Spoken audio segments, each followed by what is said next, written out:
আমি সোহাগ বিন ইসলাম আগে একটা সুদী ব্যাংকে চাকরি করতাম, কিন্তু আপনার লেকচার শুনে তাকওয়া বৃদ্ধি পায় এবং সেই চাকরি ছেড়ে দেই। আমার বাবা মা সবাই, এমনকি স্ত্রীও চাকরি ছাড়তে নিষেধ করেন। আমি তাদের বুঝাই যে আল্লাহ রিজিকের ব্যবস্থা করে দিবেন। এখন আমি একটা মসজিদে খুতবা দেই, আলহামদুলিল্লাহ।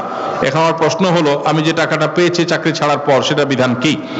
যে ভাই প্রশ্ন লিখেছেন তাকে আমি স্যালিউট জানাই, সাধুবাদ জানাই এবং তাকে আমি মুবারকবাদ জানাই। আল্লাহ তাআলা আমার এই ভাইয়ের, তার যে হারাম ছেড়েছেন, তার যে স্যাক্রিফাইস করেছেন, এটা তার পরিবারকে মেনে নেওয়ার, সবর করার তৌফিক আল্লাহ তাআলা দান করুন।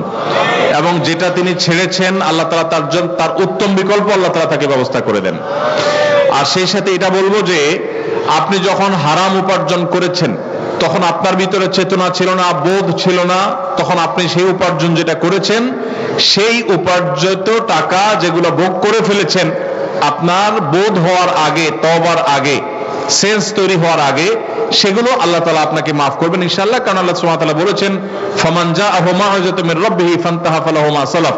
কেউ যদি আল্লাহর নসিহা, উপদেশ আসার আগে এরকম কোন সুদী কারবার করে থাকে, তাহলে আল্লাহ তাআলা সেটা তাকে মাফ করবেন। তবে আপনার তওবার পর আপনি হারাম এবং হালালের এই যে উপলব্ধি, এই সেন্স যখন এসেছে, তারপর যদি আপনার কাছে কোনো হারাম উপার্জিত টাকা আসে, তো সেটা আপনি গ্রহণ করবেন না, সেটা আপনার জন্য ভোগ করা জায়েজ হবে না।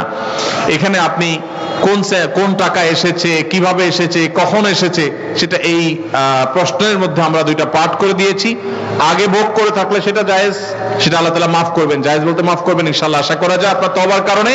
আর পরে যদি এসে থাকে, আগের হারাম টাকাই পরে আসছে তওবার পরে, তাহলে এখন আর এটা গ্রহণ করবেন না, এটা আপনার জন্য জায়েজ হবে না।